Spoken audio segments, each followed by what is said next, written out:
your best. Losers whine about doing their best.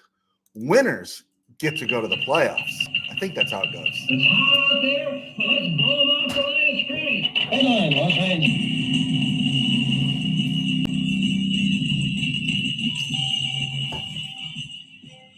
Live from the RamCave, I'm Joe Tarosian, and this is RamView, the November 13th, 2024 edition, brought to you by Kistler Law Firm. Injured in an auto accident? Need help? Got questions? Call Kistler Law at 661-206-6990. That's Kistler Law at 661-206-6990. And check out KistlerLawFirm.com. That's one word. KistlerLawFirm.com. Kistler Law, they've been fighting for you since 92. And by Temple City Auto Repair. Having some auto issues, get yourself some John and Henry at TempleCityAutoRepair.com. And of course, by Benched, the app. Never get a goose egg. Never take a zero because you left a non-starting player in your starting lineup and took a beating. No, download Bench the app today. Make that the thing of the past and dominate your fantasy season. All right, 3 nights in a row, Monday, Tuesday, Wednesday, 3 nights in a row. It could be a lot of fun doing this every day. I wouldn't go an hour long or 50 minutes long every day, but it could be fun. I feel like I'm not behind on anything, you know. My fear was when after the Rams won on Monday that I'd have to wait 2 days to talk about it. So I said, no way, I'm going to come back on Tuesday. And I came back on Tuesday. And we all know what happened there. But here's the catch of it all, right? You ever had some great disappointment in life? Something like, you know, when you send in one of these things, right? And someone says pass, someone says no, or you got to change it. You got to make sure it's for the championship. You got to make sure he's getting the girl. You got to make sure they're doing this. And you don't want to do that, right? And you're disappointed because this is what the publisher wants, and you do it yourself, right? You cry, you get all, oh man, what am I going to do? I don't want to change it. And then what you do is you get up the next day and you deal with it, right? One of the things I think is lacking in our country is grit these days. You know, we lose and then we whine and we moan, right? That's what losers do, right? Winners get up and try to figure out how to make the playoffs. So we just take it into our hands and we go independent and we publish it ourselves. And we have a really good experience with it, right? The sales are good, the reviews are solid, and you realize that you don't have to just wallow in defeat. And I'm getting the feeling the Rams aren't going to wallow in defeat. I don't think McVay is going to leave them there. I think they're going to turn things around. However, not wallowing and turning things around is all good. But it doesn't mean, right? It doesn't mean they're going to go 8-0 down the stretch. It doesn't mean they're going to make the playoffs. Now, anything could happen. An injury. Rams got injured early. One of these teams going to get injured late. I think we talked about it on, I'm trying to remember if it was ESG or who brought it up on Tuesday's show or Monday's show that, Christian McCaffrey's back, but do you expect Christian McCaffrey to be fully healthy for the rest of the season? I don't think any of us do. So anything could happen. Kyler Murray could go down. Anything could happen. They could just be the Cardinals again, right? Notice I'm not talking wild card. So anything is possible, and some things are just a little more or less likely. And if the Rams keep playing down, and I think they played down to their opponent on Monday night, I do not think the Dolphins are a better team. Well, they were better on Monday night, but I think the Rams have better personnel, and they just shot themselves in the foot constantly. And a lot of it was some coaching decisions and some poor choices and some poor performances by players who, man, at some point pride kicks in. I'm getting my butt kicked. Someone's telling me no and rejecting me. I'm not going to let you tell me not to put this out. I'm going to do it myself, right? And at some point, what did Serrano say to Jabu? Forget it. I'm going to do it myself. And that's where I was really disappointed. So I think this team is going to bounce back. I think it is. Is it going to make the playoffs? Well, we just got to play them one game at a time, right? One game at a time. All right, let's look at some Rams stuff here. Wednesday's kind of an interesting day. You're really not getting into practice or getting into breakdown of what we're going to do against New England, but we'll look at that on Friday. And we do need some time to decompress a little bit and I feel better today than I did Monday night and a little bit better than I did last night, but it doesn't change the reality of it. Rams have a long road to hoe if they think they're going to get to the playoffs this year. So with that said, if you look at PFF, don't stress on any of the grades. I honestly, I've subscribed to PFF for the last couple of years, and I've enjoyed it. I like it. Again, it's a place to start. But I think this year, most of all the years, I've been really disappointing in their grading. I don't get it, right? Jared Verse is graded number 11 out of 112 edge performers. Okay, I think he might be a little bit better, but I'm not going to argue to debate that.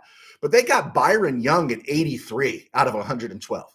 Is Byron Young really that far back from Jared Verse, right? He's not Jared Verse, but is he that far back? Byron Young's made plays. Yes, he still does occasionally get torched on the edge. He doesn't hold the edge. He's Pavlovian, right? The ball is snapped. He's going after the quarterback, and he surrenders the edge. He's guilty of too much aggression, right? But let's be real. Byron Young's had a good year, but PFF's not reflecting it.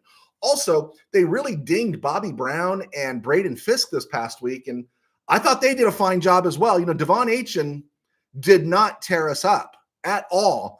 And so when you look at those PFF grades, or you hear about those PFF grades, go, yeah, it's kind of like a jobs report from the government, right?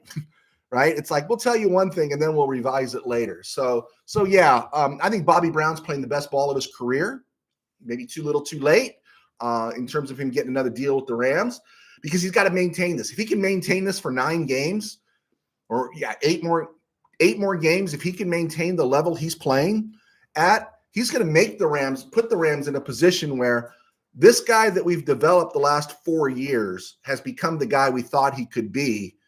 And now either we pay him or we start all over again in the draft, right? So he can put the Rams in a tough spot.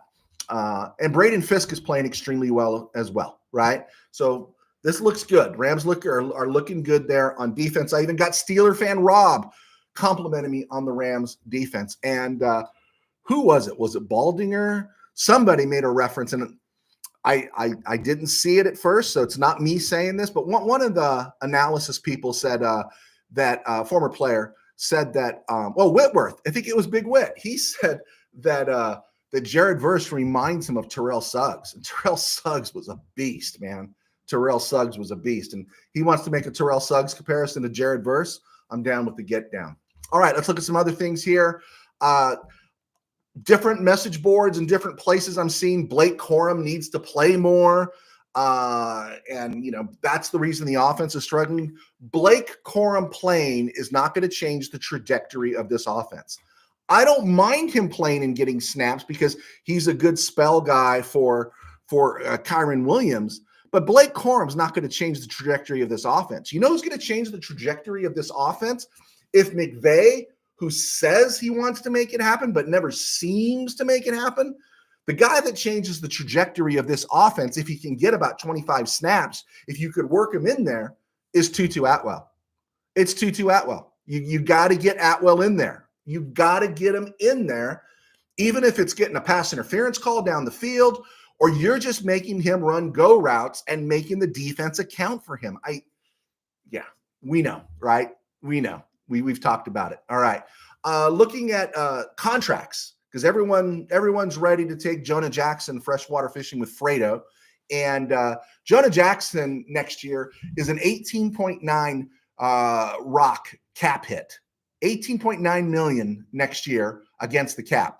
If they let him go, he's 11.3 dead against the cap. I don't think Jonah Jackson's going anywhere, right? They signed him for a reason. We have to trust McSnead. I can't imagine him not playing. As much as everyone wants to, put Corum in there and let Limmer block for him, they're going to dance with Jonah Jackson. Jonah Jackson's going to have to go Trey White egregious before the Rams just say, hey, we got to bug out of this deal, right? And so he's going to be starting. And hopefully he gets his timing down. Hopefully he gets his eye of the tiger back. He missed a lot of time in August, and he came back, and then he missed a lot of time since then. So he hasn't had a lot of time out there. And they signed him for a reason. And I believe, right? I believe that he's going to be okay. He just hasn't looked okay. And there's the rub. Do you get him right at the expense of sacrificing your season? But I think they are, because he has to be right. You're into this guy for another 2 years. So Noteboom, on the other hand, because of restructures, his last 2 years are technically voided, but he's still owed 10 rocks. Now, if he's cut after June 1st next summer, 2025, it's a 5 rock hit in 2025 or 2026. If he's cut before then, it's a 10 rock hit, because they did a lot of restructures with him, right? They offered him a lot more guaranteed money to take a reduction in salary. Now, I'll give Noteboom credit. 2021, he held the house down for us while Whitworth was out, got us advanced in the playoffs and eventually the Super Bowl. He'll always be a hero to me for that. Love Joe Noteboom, right? But like John Wolford, who got the big win in 2020, your time comes, right? And it looks like Noteboom's time is coming. Presently, again, he's dealing with an ankle issue again. And Havenstein doesn't sound like he's going to be available, which could spell a start for Warren McClendon. And we were arguing, I'm going to say it here on the show, we were arguing for Warren McClendon over Noteboom, because Warren McClendon has actually played some snaps this year. He played the previous week when Havenstein went down, played 19 snaps, and he did a good job. He did a job that was good enough to where you didn't know McClendon was in the game, right? And, right tackle, the gold standard's Jackie Slater and Ram lore, right? None of these guys, Rob Havenstein's, just right behind Slater, but Noteboom, Warren McClendon, I'm not saying any of them are Jackie Slater, but McClendon's a little closer to that line than Joe Noteboom is. And if I were the Rams, I'd think about taking a hit or moving him, because Noteboom just, he's so fragile, right? He's so fragile. Unbelievable. The offensive line looks like it's going to be Alaric Jackson, Steve Avila, Jonah Jackson, Kevin Dotson, and maybe as of right now, Warren McClendon. Warren McClendon is not graded this year. Kevin Dotson's grading 36 out of 77. I think he's been average since coming back this year. I don't think he's been at last year's level. And Alaric Jackson's 33 out of 76. I think Alaric Jackson's been a little bit better. I don't think he was great on Monday, but he's done a solid job for us. And he's probably going to get another contract. Let's see if anybody's clicked in. And we have Rod. Good. Hi, Joe. Good seeing you. That Rams game hurt. No offense at all. No offense at all. Yeah. That Ram game was painful. And there's certain games when you saw everyone going out, you're already down 3 linemen and you're losing 41-10 to the Cardinals in Arizona. First thing that makes you sick is you hear them talking about how great Kyler Murray is. I still don't believe Kyler Murray is great. I think when he gets squeezed, he doesn't produce wine, W-I-N-E. He produces wine, W-H-I-N-E. And so I can live with that loss to the Cardinals because everything was going wrong at that point. Kupp got hurt. The linemen were out. We understood what was happening. Now we look back, Trey White was in the lineup. We get all those things. This was a game we should have won. This was a game you had to win. And I kept hearing about how important it was for the Dolphins to win, but no one was really talking about the Rams put themselves behind such an 8-ball outside the division when it comes to the wild card that they needed to win this just to stay relevant in the playoff race because it has to go through the division. And now we're 2 games back of the Cardinals. So yeah, that's what made me lose it. Rod, I'll give it to the Rams defense Monday night.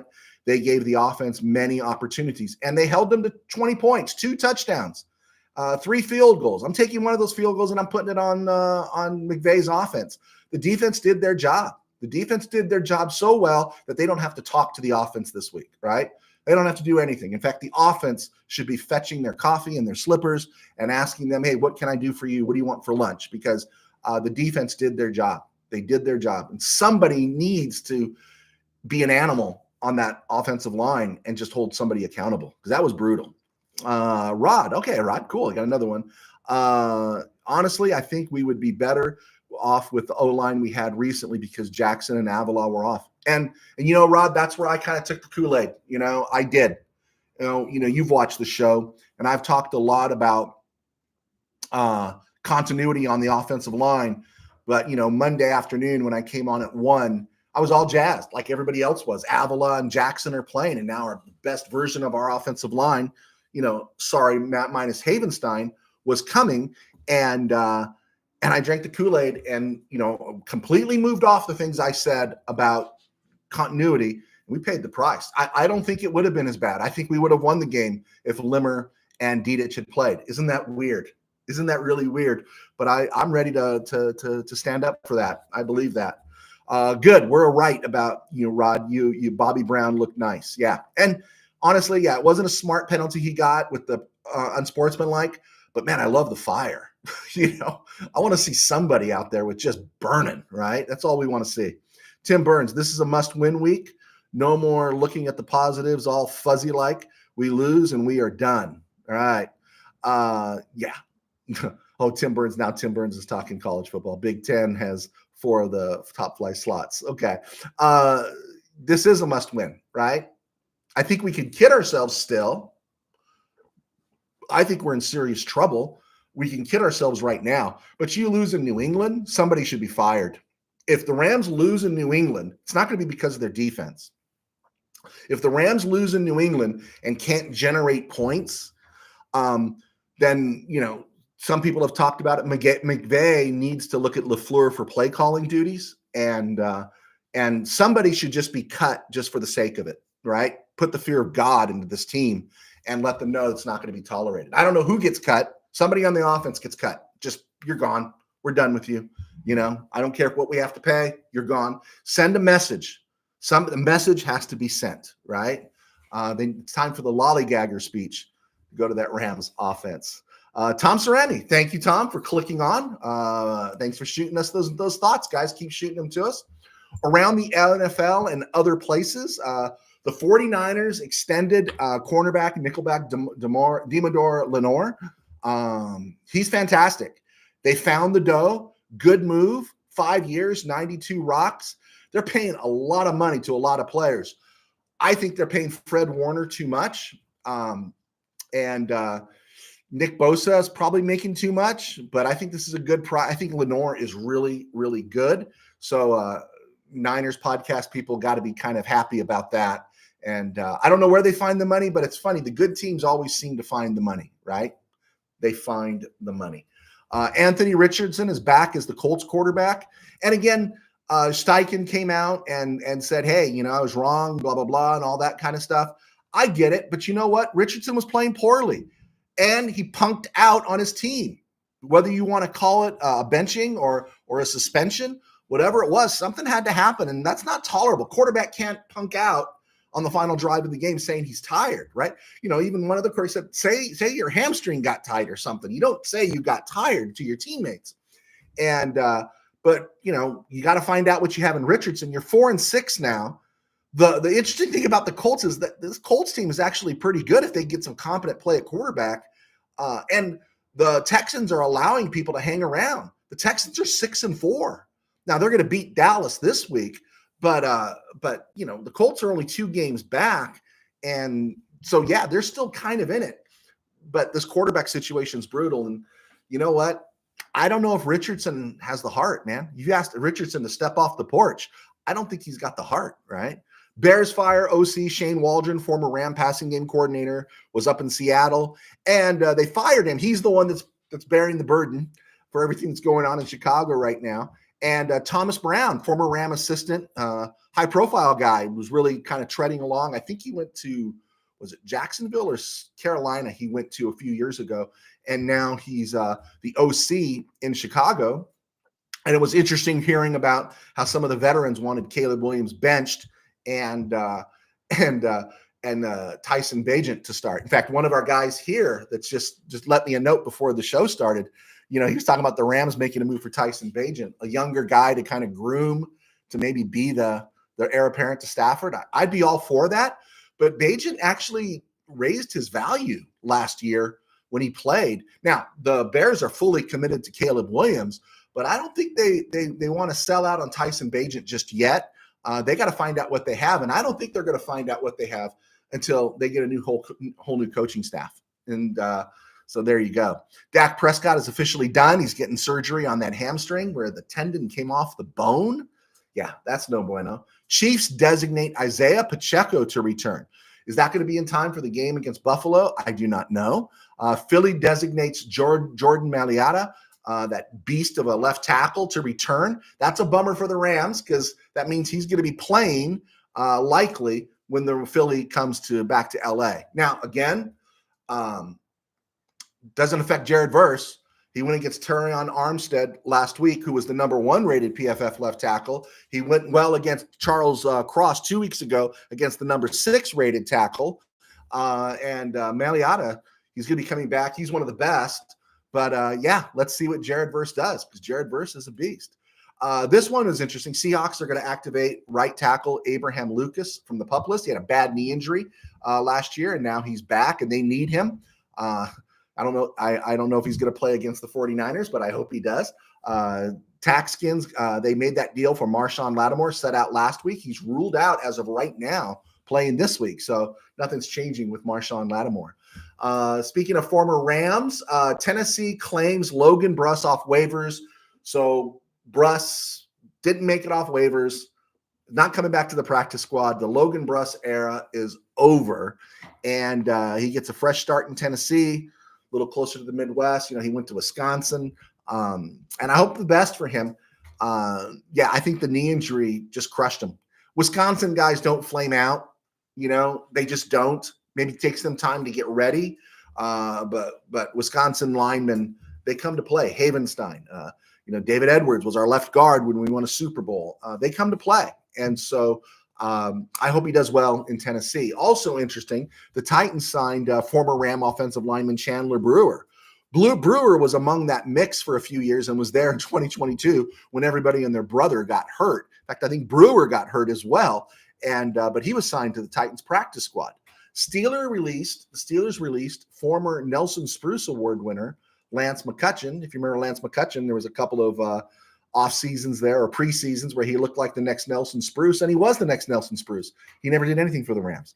And now he's been cut from the Steelers practice squad. And the Cardinals released Russ Yeast after about a week with the team. And Russ Yeast now making his tour of the NFL, trying to catch up to Jake Funk.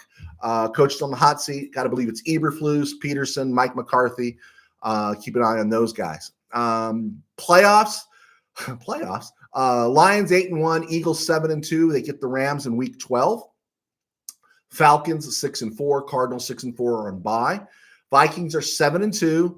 Taxkins are 7-3. Packers are 6-3. Now, if the Rams had won, right? If they had won, they would have taken over. They would have stayed one game behind, but they would have been the first team up, the 8th spot. Only 7 go, but they would have been the 8th spot for the wild card. With the loss, they fall to 4-5. 49ers are 5-4. They pass the Rams. And the Bears, who are in complete disarray, the Bears are 4-5 like the Rams are, but of course the Rams gift wrapped that game to the Bears earlier this year in week 4. So the Rams now are in the 9th, 8th, 9th, 10th spot in the NFC. So again, that's where they are in the wild card. Just drawing the picture. AFC playoff picture, you got the Chiefs 9-0, Bills 8-2, Steelers 7-2, Texans 6-4, Ravens are 7-3, Chargers 6-3, Broncos are 5-5. And unless there's some real collapse here by the Broncos, I don't see that changing. That's going to be your playoffs in the AFC. Maybe, positioning and everything. Those are going to be your playoff teams. Colts are 4-6, Bengals are 4-6, Dolphins are 3-6. I don't think any other team that's capable and competent is going to fart around with the Dolphins the way the Rams did. And so I'd be hesitant to say the Dolphins are ready to go on a run, right? And the Jets are dead at 3-7. Remaining Rams schedule, Patriots this week, 3-7. Then in week 12, the Eagles, 7-2. Week 13, they go to New Orleans to play the Saints. Not a layup anymore because you don't know what they're going to do. Then the Bills come to SoFi in week 14. 49ers, week 15, up at Levi. I almost said Candlestick. Jets on the road. They're 3-7 right now in week 16. Week 17, the Cardinals are 6-4. Rams got to find a way to close that gap. They got to close that gap. Cardinals got to come back to earth for that game to matter. And then the Seahawks at SoFi at 4-5. So in their favor, if the Jets keep sputtering, the last 3 games, even the ones on the road in New York, those really help the Rams. Those really, really help the Rams. All right. I'm Joe Terosian. I was a sports writer for 21 years, and now I do RamView thanks to our sponsors at Kistler Law. And so I thank them for our support that we get to do this. I also write books. I showed pictures of my books earlier. They're all on Amazon. All these things, along with our sponsor, Bench the App, keep me employed in my day job. My day job is I pastor a small church in Burbank called Burbank Faith Nazarene, and right here on YouTube at Burbank Faith Virtual, Burbank Faith Virtual Facebook, burbankfaithvirtual.com, Burbank Faith Virtual all across social media. And let's take some questions and see if there's any questions out there, and we'll go from there. All right, bingo. I got a couple. Let's see. Ramzone Santa Clara. Is that Ramzone SC? Okay. All right. Hey, Joe, great show. Thank you. Thank you, sir. I appreciate that. Tim Burns, somebody call Marshawn Lynch for attitude. Tim Burns, the quarterbacks these days as a group are very meh. The NFL has an issue of meh leadership, creating meh product on the field. Maybe 6 top quarterbacks total. Man, you listen to Brady talk, you hear Brady talk about how beneficial it was for him to sit behind Drew Bledsoe for a year. But then again, Brady had a psycho work ethic, right? And one of the things I'll lend to that, Mr. Burns, is one of the things I'll say to that is when you got NIL money and you've already made a few $1,000,000 before you get in the league, what urgency do you have? You got to be a heck of a competitor, right? You got to really want to win. You got to be Harbaugh psycho if you've already banked a few $1,000,000 when you're between 18 and 22. And I think some of these players are going to lose their edge. That's my thinking. Rams own Santa Clara. Niners overpaid Bosa. He was trying to hold Baker's hand. I think Bosa's good, but there are times he looks very mortal, right? He didn't look great against Alaric Jackson. Alaric Jackson held him in pretty good. I know he's got some dings and injuries. I think he's a good person and everything, but they're paying too much money. And notice where this money's going now. Lenore, Warner, Bosa, Hargrave. It's also going to Hufanga. Hufanga, I think, comes up next year. So they're putting a lot on defense, and you've got an aging. You already got too much money invested in Ayuk, who's blew out his knee. They got to pay Purdy. They're going to have to pay Purdy. And McCaffrey's getting old. Debo's banged up, always banged up. And Ron Kittle's getting up there. George Kittle. Sorry, Ron Kittle. Home run guy. George Kittle is getting up there. So they're putting all their money on defense and their offense. And then, you got Trent Williams, who I think if he was in the Bible would be the oldest person in the Bible. So, so they've got some issues going there. I wish they would have let Lenore walk because I think he's a really good player, but they signed him, so good for them. Tim Burns, hey, Joe T, great show as usual. Can you go through the remaining schedule and see where you think our wins and losses are and our final record? Hard to sell, my friends. We have a shot. Okay, let's look at this first. Rams own Santa Clara. Rams young D-line, fire. Absolutely fire. I think I just went through it, Mr. Burns. But Patriots, okay, let's just pretend that Monday was uncreated and everything's good in Ramland. They are who they should be, right? Rams beat the Patriots. They go to 5-5. Rams going to lose to the Eagles, 5-6. Rams should beat the Saints, 6-6. Rams lose to the Bears, 6-7. Rams got to go to the 49ers. Now, what I'm curious about is I don't think the 49ers are as dangerous as they used to be to the Rams. I would lean Rams because I think they're going to be banged up by then. Is McCaffrey going to be on the field, right? They got kicking issues in Frisco land, and they've got issues in the clubhouse a little bit. I think the Rams win that. They go to 7-7. I think they can beat the Jets, 8-7. So you're 8-7 going to the last 2 weeks of the game and the last 2 weeks of the season, and you could finish 10-7 and still miss the playoffs. You could finish 10-7. I think you could finish. That means losses to the Eagles and the Bills. Patriots are winnable. Saints are winnable. Jets, Cards, Seattle, they're all winnable games.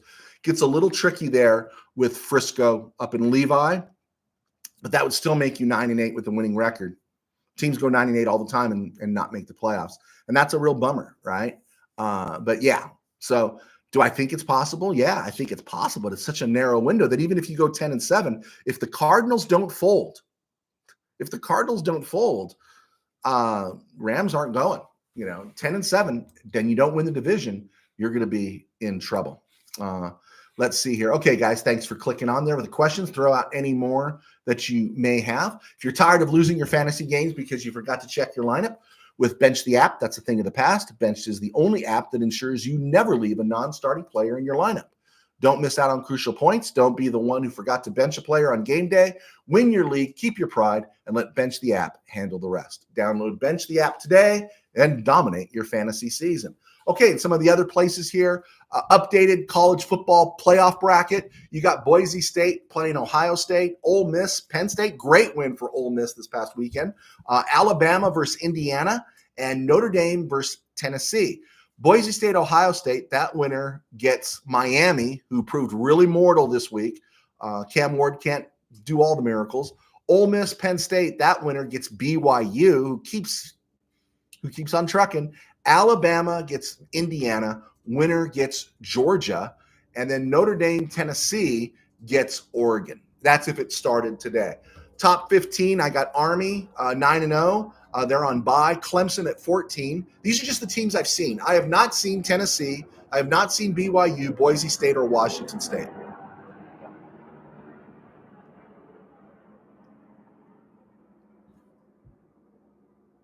Man, that must have been me talking trash, man. You hear the helicopter coming overhead there.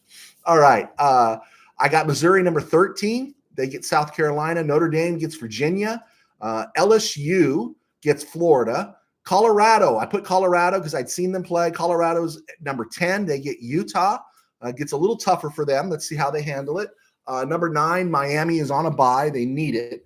Georgia, 7-2. They get Tennessee. That's going to be an interesting game. Indiana's on bye. But the next week, they get Ohio State, and I think that's in the horseshoe. I think they go to Ohio State. Ole Miss is on a bye. Alabama gets Mercer. Alabama 7-2. And this part really bugs me, right? Really bugs me. What is a team like Alabama playing Mercer for this late in the season? There should be some agreement among the Power 5 conferences that you play the dogs late August or the first 2 weeks of September. Other than that, you got to play a legitimate Division I program. And here Alabama's playing Mercer, right? Disgusting. Don't complain. I don't want to hear any complaints if something happens and Alabama doesn't make it. You played Mercer, for goodness sakes. Penn State's at Purdue. Ohio State's at Northwestern. Texas is at Arkansas. And Oregon's at Wisconsin. They're at Camp Randall, which that could be interesting. Game I'm interested in is 2 weeks from now. Army playing Notre Dame. Kansas State, these guys are outside my top 15. Kansas State gets Cincinnati. Illinois gets Michigan State. Nebraska and USC is interesting. All right. Injured stuff coming up. John Johnson's the last one on the injured reserve. Haven't heard anything. Unless you guys heard something, let me know. And then we got Havenstein right now. He's not an injured reserve, but Havenstein's got the tender ankle. Joe Noteboom again has an ankle issue. John Johnson's the last one on that injury reserve of any significance. On the season, I am 90-62 heading into week 11. And I went 9-5 last week. After 4 consecutive double-digit wins, I went 9-5 thanks to the Rams. There you go. Tomorrow, you got Taxkins Eagles. That's a big one. I'm rooting for the Taxkins because I want the Eagles all beaten up. We're going to call that one the Sonny Jurgensen Bowl. Sunday, the Packers and Bears in the Zeke Pretkowski Bowl. We want the Bears to win that one. No, do I want the Bears? No, I want the Packers. I don't know who. I don't care. Rams lost to both of them. Jaguars at Lions in the James Stewart Bowl. We like the Lions in that one. Raiders at the Dolphins in the Hubert Ginn Bowl. Dolphins are going to win that one. Rams Patriots in the Randy Fataha Bowl. Yeah, Randy Fataha was drafted by the Rams. I'm going to take the Rams in that one. Browns at the Saints in the Jubilee Dunbar Bowl. We're going to take the Saints. If it was in Cleveland, I'd take the Browns, but I'm going to take it in New Orleans. Colts at the Jets in the Jack Trudeau Bowl. We're going to go with the Jets because I don't believe in Anthony Richardson. Ravens at the Steelers in the Rod Woodson Bowl. Now, this kind of frags me, okay? Steelers, Ravens. This is a preview of the AFC Championship game. I believe that. The Rod Woodson Bowl is a preview of the AFC Championship game. And as last I checked, unless it gets flexed out, somebody talk to me. That game's scheduled for 10 a.m. on Sunday morning. That game should be, if not flexed to a Sunday or Monday night, it should be flexed to a late afternoon. Come on. Like, 4 p.m. East, 1 p.m. West. That's a game that needs to be seen. Also, Chiefs are at the Bills in the Jeff Kinney Bowl. That game is a morning game. What are you doing, right? What are you doing? These games, the Ravens, Steelers, Chiefs, Bills, should be Sunday night, Monday night. Instead, on Sunday night, we get Bengals, Chargers, but I've had my fill of Joe Burrow, right? Not that I dislike the Chargers, but come on, Chiefs or Bills should be there. Ravens or Steelers should be there. And then Monday night, we get the Texans and the Cowboys. And I'm Joe Buck and I'm Troy Aikman. I'm calling out. I'm calling out. I'm sending in the B team. I'm calling, I'm bringing Beth Mowins in to call that game. Texans at the Cowboys. Texans, we've seen them all over the yard. And then the Cowboys just stink in the Dalton Schultz Bowl. I don't want to see it. It should be a morning game. Put the Bills and the Chiefs there. Put the Ravens and the Steelers there. It's just terrible. If this has already changed, guys, correct me. But yeah, this just really bugged me a lot. Okay, we got the Vikings at the Titans and the Warren Moon Bowl, going with the Vikings. Falcons at the Broncos. I'm off the Falcon train. I'm alpha. Yeah, Kirk Cousins, nice guy. We love Raheem, but I'm taking the Broncos in the Dan Reeves Bowl. Sorry. Seahawks at 49ers in the Ricky Waters Bowl. Yeah, I'm leaning Frisco, but we want to see Seahawks win. We got the win over the Seahawks, but the 49ers have 5 wins to the Rams 4. So we want the Seahawks here to keep everything condensed. Chiefs at Bills, Jeff Kinney Bowl. I got the Bills on the road. I think the Chiefs bill comes due this Sunday. And then Sunday night, Chargers Bolts, the James Brooks Bowl. Yeah, I like the Chargers in this one. Although Joe Burrow has been really good for me in fantasy football. Monday night, Texans at Cowboys, please, right? Please. Okay, we're good with that one right there. All right, let's see what else we got here. Bama should drop slots for the Mercer add to the schedule. I totally agree. That was from Mr. Tim Burns. Tim Burns, sorry. Steeler fan Rob, I have the Ravens winning. Really? I've got the Steelers winning. I don't think the Ravens have a defense. I just don't. They don't have a defense. And I like they almost got beaten by the Bengals at home. So I like the Steelers in this one. I do. And I think everyone, if they're not buying Steeler stock now, I think they're going to buy it after. The way the Steelers lose is if Lamar Jackson goes nuts. But Lamar Jackson's playing the Steelers and they usually keep him in check. And it's Mike Tomlin, and he's seen every game that Lamar Jackson's played against his squad. Right. Having, I think Highsmith is hurt. That's going to hurt. But that was a good move they made for Preston Smith there in Pittsburgh. And of course, the Mike Williams one's played out. I do like the Steelers over the Ravens. I do. Rams own Santa Clara. NFL had the Jets in all the primetime games earlier this season.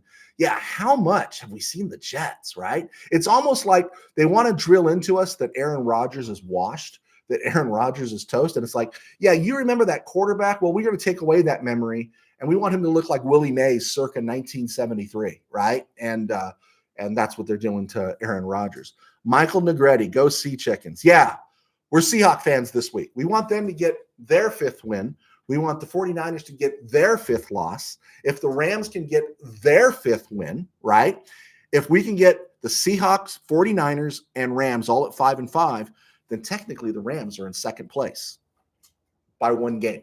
There we go. Hooray, right? Because the Cardinals are on bye. So we'll watch and see how it plays out. Let's look at a couple other things here. You guys keep throwing questions in if you want. I'm going to do on this day in Rams history. On this day in Rams history, November 13th, 2021, Robert Woods tears his ACL and is out for the rest of the season, misses the Super Bowl run. And of course, he tore up his knee just after the Rams had brought in OBJ. And, Robert Woods, I got to tell you, one of my favorite Rams of all time. And 4.5 seasons, 5 seasons with the Rams. Loved watching him play. Such a complete football player. So happy he got out of that bad Buffalo team. That was before McDermott got there. But he got to LA, and we got to see what a great football player he is. And he's still playing. We know he's slowed down. But, on this day, 3 years ago, Robert Woods tore up his knee and missed the rest of the season. Okay, on this day in 2010, longtime Rams center Ken Iman died at the age of 71. He was an undrafted free agent signed by the Green Bay Packers, and he was with that franchise for 4 seasons, and he appeared in 3 NFL title games, all before the Super Bowl, and he won 2 championships. The Rams got Ken Iman. I brought this guy up yesterday, Zeke Bradkowski, on Monday. The Rams sent Zeke Bradkowski to the Packers for future considerations, and the guy they sent back was Ken Iman. How's that? Pretty good, huh? They got Ken Iman. Iman became the starting center in 1965, and then he went on to play in 140 consecutive games. They played 14 games a year in those days, right? So for 10 seasons, the Rams never had another center start a game. All starts, 140 games through 1974. Played at 6'1", 240. He never even appeared in a Pro Bowl. But this guy was consistency. I mean, think about this. Again, I bring this up. I wrote a whole column on this years ago. Think about this. From 1965 forward, the Rams offensive line had Iman at center, Tom Mack at left guard, Joe Schiavelli at right guard, and they had Charlie Cowan. Charlie Cowan was the right tackle through most of the 60s, and then when Bob Brown was acquired, they moved Charlie Cowan to left tackle.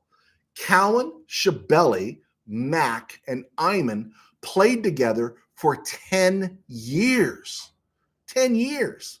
That's just, right? That's just unbelievable in this day and age. They didn't have another starting center, another starting left guard, another starting right guard.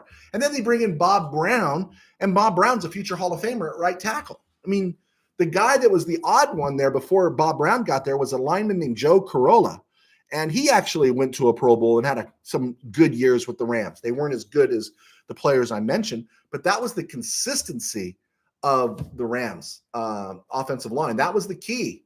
Basically from 1964, 65, all the way through 91, the Rams offensive line was a model of consistency. From Ken Iman in 1965 through the end of the Doug Smith era in 1990, the Rams had 3 centers. 3 centers. Iman, Rick Saul, and Doug Smith. Now, Iman at the end of his career was traded to the Cardinals. He chose to retire, and then he later joined Dick Vermeil's staff, who we obviously knew with the Rams, and was part of their staff when they went to the Super Bowl in 1980. So I just wanted to give his props today to Ken Iman, who passed away on this day in 2010. Forgotten Ram used to wear number 50.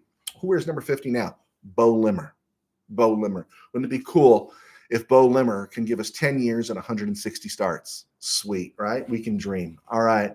All right, guys, we've hit the 43-minute mark. We have any questions? Let's see. Tim Burns on this day. Well, today, the Rams win and get another Super Bowl.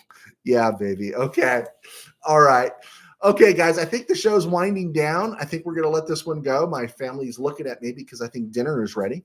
But we'll be back Friday, and we'll break down the Rams, Dolphins, and we'll go from there. If you have any questions. Oh, do me a favor. If you haven't done it, go to Spotify. Start following us on Spotify. Type in From the RamCave. That's the audio version of this, and you can download us and listen to us wherever you go. Also, thanks for supporting me with my books. Check them out on Amazon, and we do appreciate your support. Okay. Thanks for being here, guys. God bless.